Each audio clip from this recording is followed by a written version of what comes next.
Friday, the first morning in Wellington, and the start of a big weekend of Absa Cape Epic action. Dawn on stage 5 was a grey affair, overcast with threats of rain. The race village would almost certainly be spared the worst of the weather, but in the high passes of the Lammetberg Mountains, clouds were banking up. The previous day had been gloriously sunny, which led to red-hot racing. During the early phases of stage 4, the pace in the men's field had been exceptionally high. An attack from Tiger Eurosteel 2 was nullified by Bapscott 1, before Hans Becking and José Dias went on the offensive themselves. Having distanced the chasing pack, the Dutch-Portuguese combination powered through the Slanghoek single tracks, on their way to their maiden Absa Cape Epic stage victory. The yellow jersey wearers Matt Beers and Jordan Saru of 91 Songo Specialized crossed the line second, ahead of Bulls 2, inherited second overall, after both Canyon Northwave and Bulls 1 fell by the wayside due to illness. Martin Stosek withdrew before stage 4, while Simon Schneller started the day but was unable to ride to the level required. Bulls 1 thus conceded too much time to remain in contention for the overall victory. As a result, 91 Songo Specialized lead Bulls 2's Martin Fry and Simon Stiepdan by 6 minutes and 42 seconds. Trek Pirelli are third. Stage 4 in the women's race was arguably perfectly suited to the race leaders, 91 Songo Specialized. With the rest of the field unwilling to take the fight to Sina Fry and Laura Stigger early on, they were able to roll through the first district road kilometres. When the race reached the Rutter dual tracks, Ariane Luthi tried to put pressure on the women in orange. But the break which she and Robert de Groot managed to establish was short-lived.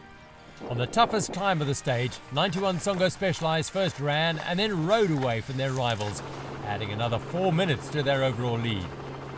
Faces CST finished second, while Salusmed completed the podium places on the day. 91 Songo Specialized lead by 17 minutes and 23 seconds heading into stage 5. Despite finishing behind Faces CST on the day, Salusmed remained Sina Fry and Laura Stigger's closest rivals. Mariska Strauss and Candice Little were third at 28 minutes and 28 seconds. Stage 5 was one of the most imposing days on paper of any Absa Cape Epic. Featuring a staggering 2,900 metres of climbing in just 84 kilometres, the entire day was spent either climbing or descending. Heavy Leg, Havakwa, Seven Peaks and Alpe d'Huez all contributed to the accumulated ascent, while rewards for the slog uphill were offered by the Brooklyn Bridge, Cool Runnings and Full Monty single tracks. With the predicted rain holding off in the morning, the wind rather than the expected precipitation transpired to be the most challenging element. Or that was the case for the early starting elite riders. The later starting amateurs had to contend with both wind and rain. Yeah, I know this route. I did a race here in September, and it's a really nice course. A lot of climbing. We've got two 30-minute climbs pretty much. So, but it's rewarded with like a 15-minute descent. So we're gonna have a lot of fun, and yeah, we'll see what happens to the weather. Maybe high up in the mountains, maybe it will drizzle a little bit, but I think tomorrow it'll probably come in hot. Today will be a very hard stage with a lot of climbing, and yeah, we will see. I think it's one of the most challenging stages, and yeah, the feeling, I don't know. We will see in the stage, so yeah, let's see. Today maybe, yeah, it's less flat parts, and I think it's good for us because we are light riders, so yeah. And also a long stage is good for us, I think. With the scene set for stage 5, the men were eager to get racing. Given that there was climbing from the gun, the only partial lull in the action of the men's race was as they rolled off the start line. As soon as the flag fell to bring the neutral zone to an end, the men started jockeying for position and teams forced their way to the fore in order to make the racing tough.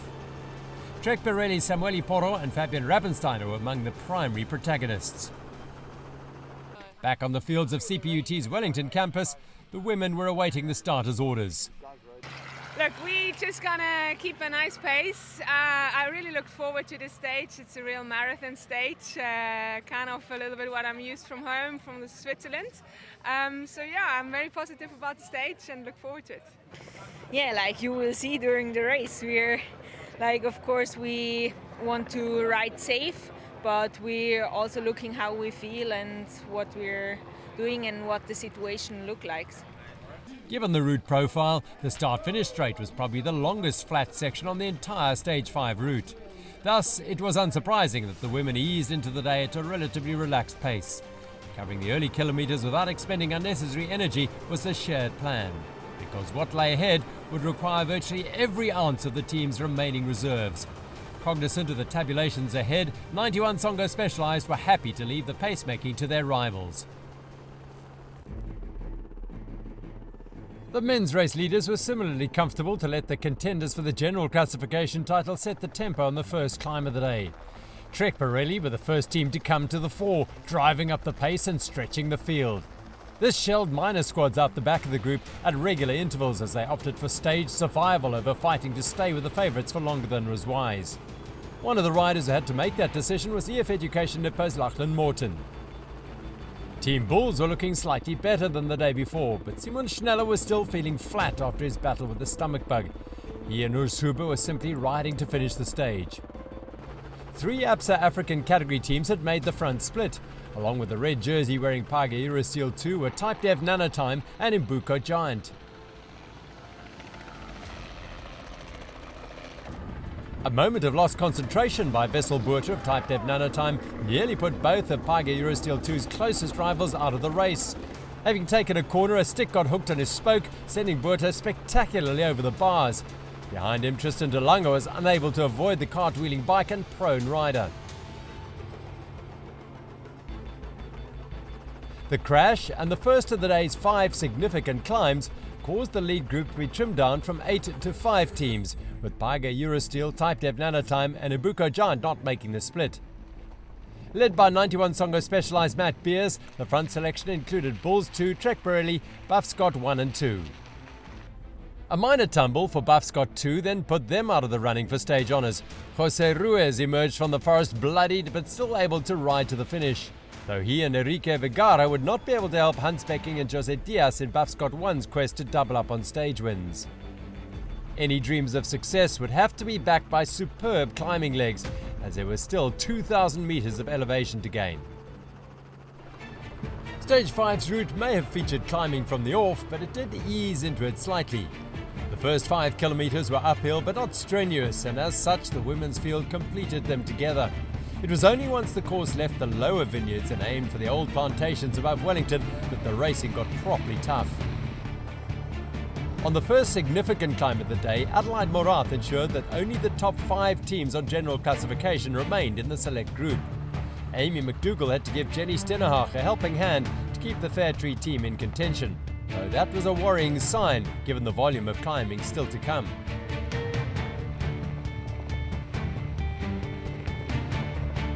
By the time Ariane Luthi led the women into the day's first downhill, McDougall and Stennehaag had lost contact with the group. They were unable to rejoin on the descent, and once the single track eased to gravel roads again, the split was permanent. Luthi was dragging the group forward, spreading the 8 riders across nearly 100 metres of the course. Having tried to put 91 Songo Specialized on the back foot the day before, Team Salusmed were on the offensive again, driving the pace on the gravel roads where Sina Fry and Laura Stigger appear weakest. Behind, McDougall and Stennehaag were forging on in no man's land between groups. Meanwhile, Cherie Redeker's run of disastrous luck continued. The Computer Mania team had been on course for a stellar performance, and a tricky sidewall puncture put paid to their chances of a good result.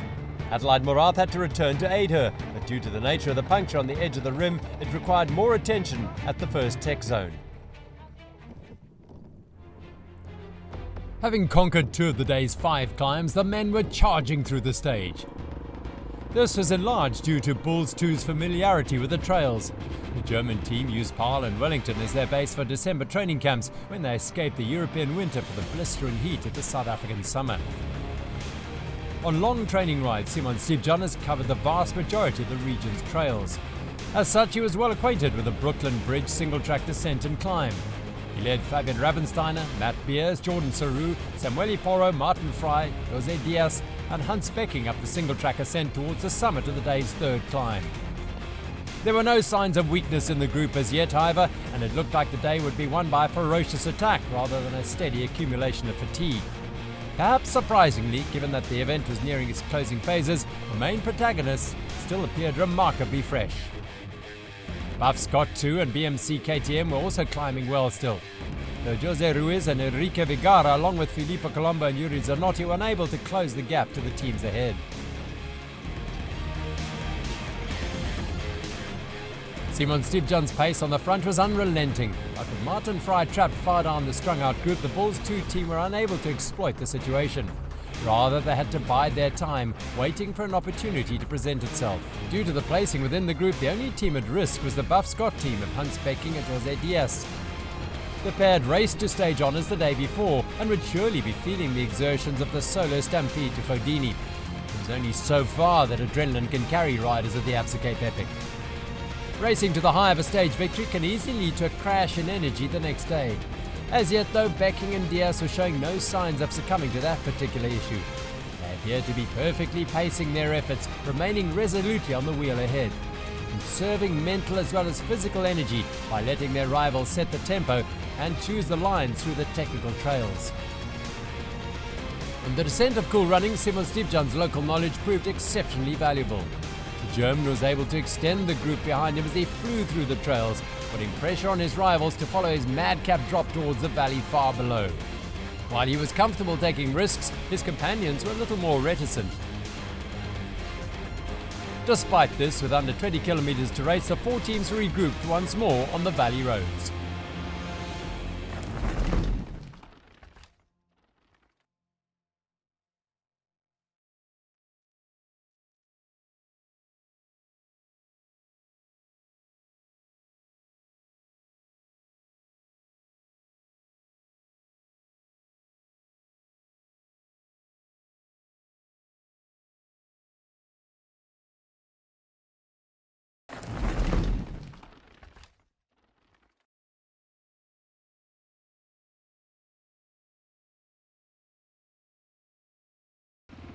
In the women's race, the top 3 teams were charging on. Ariane Luthi was stringing out the group every time the route went downhill. As in the men's race, her knowledge of the Wellington trails and dual tracks was proving invaluable for the Salusmed team, especially as her partner Robin de Groot appeared to need as much of the pressure taken off her as possible. Behind, Adelaide Morath and Cherie Redeker were still engaged in a solo pursuit. They were racing to regain 4th place on the general classification rather than for honour on the day. Luthi's pace kept the group in single file. The dual track may have provided the opportunity to pass, but the Swiss rider's tempo made doing so impossible. Meanwhile, Amy McDougall was continuing to give her partner Jenny Stenhouse a helping hand as the gradients got increasingly steep. When the leading women hit the steepest ramps, Mariska Strauss came to the front and took over from Ariane Luthi as the driving force in the group. After 4 days of misfortune, the South African appeared to discover her form in the latter kilometres of Stage 4. On Stage 5, that continued as she looked to take control of the race. The toll the Haverkar ascent was taking on the riders was etched on the face of Fairtree's Jenny Stenhouse. By 40 kilometres into the stage, Faces CST, Salusmed and 91 Songo Specialized were still all together. After quickly grabbing bottles from the USN aid station, the race was back on, grinding inexorably uphill.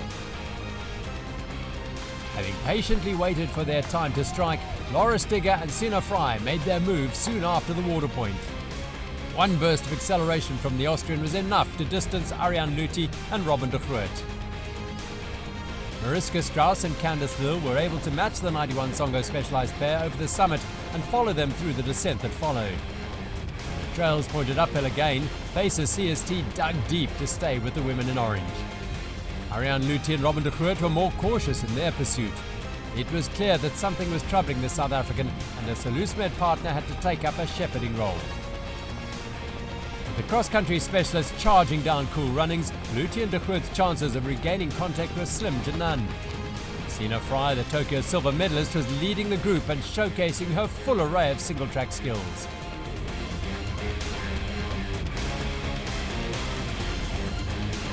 It is one thing to chase segment times on fresh legs, but after 5 days of Absa Cape Epic racing, to descend with the poise Fry showed is another entirely. At times, she was even able to distance the locals Mariska Strauss and Candice Lill. Though they remained within touching distance and could time their braking point to perfection, following Fry's lead. Without a rabbit to chase, the Salusmed team had no hope of matching that speed.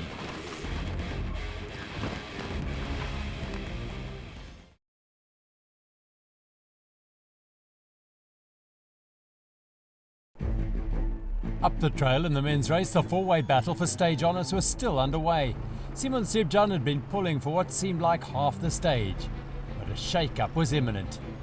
On a widening in the trail, Buff Scott 1 attacked. Hans Becking and Jose Diaz had appeared the least likely winners just moments before, but yet they were making the decisive move. Matt Beers and Jordan Saru elected not to give chase, and the rest of the group was unable to close Buff Scott down. Even on the descent from the highest point of the day through the Land Rover technical terrain, there would be no catching Becking and Diaz. They slipped gracefully through the trails while the Bulls' two lead chasers appeared to be fighting to find the rhythm of the single tracks. Having performed a similar feat 24 hours earlier, the Buff Scott outfit knew exactly what was required to hold off their pursuers. All they had to do was go all in, fully committed to the effort. That, though, was far easier said than done, especially on near exhausted legs. But while they were out of sight, they held the advantage, especially knowing that the chase was fragmented behind. 91 Songo Specialized had no need to burn matches chasing a team over 13 minutes down on the general classification. Matt Beers and Jordan Saru were happy to race with half an eye on Saturday and Sunday, conserving energy for the final two stages, shadowing Bulls 2 rather than chasing Buff Scott. Trek Pirelli, the team who had most to lose from Becking and Diaz's exploits, appeared spent, unable to contribute to the hunt. Racing onto the fields of CPUT Wellington, Hans Becking and Jose Diaz could sit up, take their feet off the gas and revel in a second stage victory. Upon crossing the line, they joined 91 Songo Specialized as the men's race's double stage winners. Buff Scott's success caused no panic in the group behind. Simon Stevjan and Martin Fry led the chasers home moments later, keeping Matt Beers and Jordan Saru behind them in a battle that failed to ever amount to a sprint. Trek Pirelli had to be content with fourth.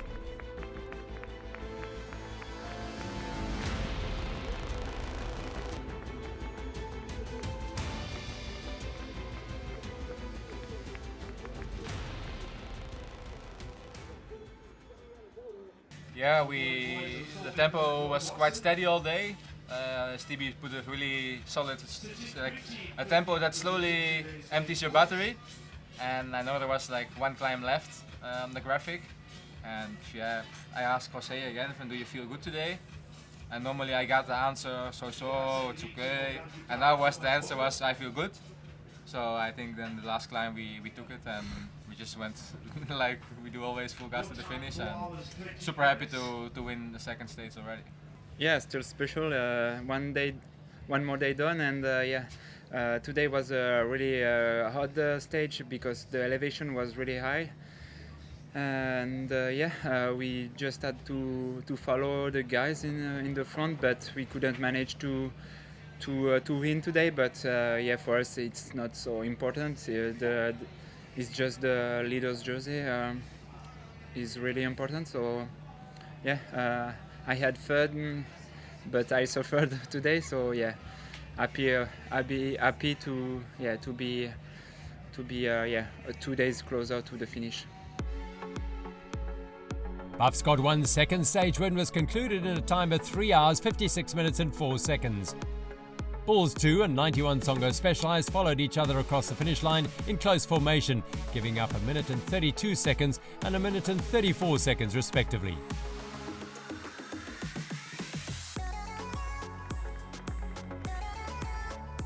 With 2 stages remaining, Matt Beers and Jordan Saru's advantage is 6 minutes and 39 seconds over Martin Fry and Simon Stevjan. Trek Pirelli, Samuel Poro and Fabian Rabensteiner hold third, but Hans Becking and Jose Diaz have closed the gap to the final podium place to inside 3 minutes. Art Douai still lay ahead for the women and provided the chance for more decisive moments between 91 Songo Specialized and Faces CST. With the women in orange on the front, that battle was always going to only play out in one way. Once again, when it came down to the key moment, Sina Fry and Laura Stigger had too much firepower for the rest of the women's race. They established an advantage on the climb and quickly made it unassailable on the descent which followed. Mariska Strauss and Candice Lill had been as powerless to stop 91 Songo Specialized slipping away as Ariane Lüthi and Robin de Groot had been earlier.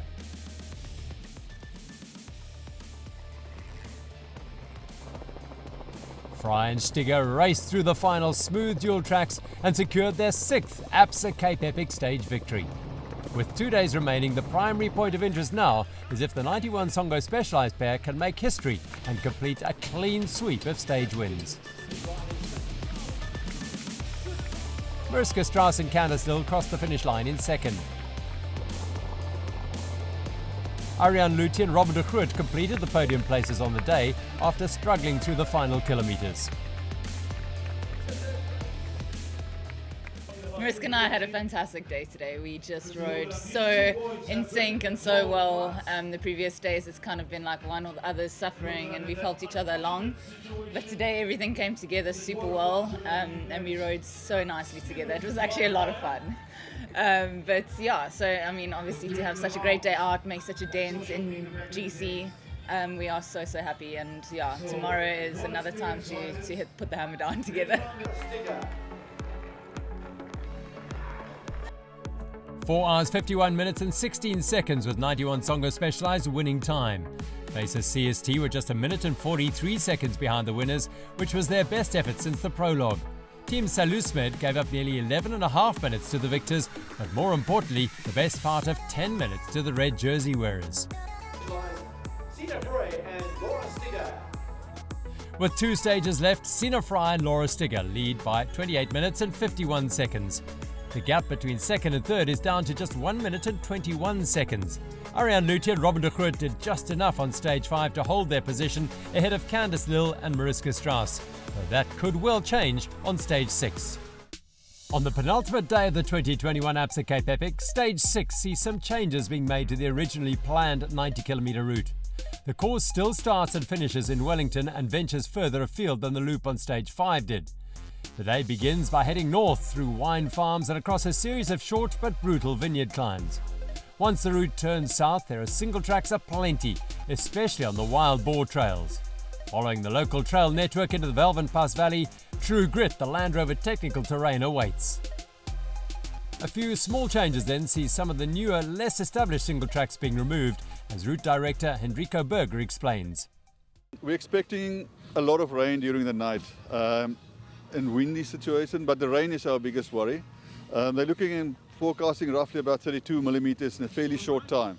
Well, 81 kilometers, climbing about 1,850. So it will be still a fairly challenging day. We're still looking at roughly 35 kilometers of the wild boar trails that will be in the trail. So it will still be fairly fun, fairly enjoyable, but obviously the trails that can handle the wet, the more established trails.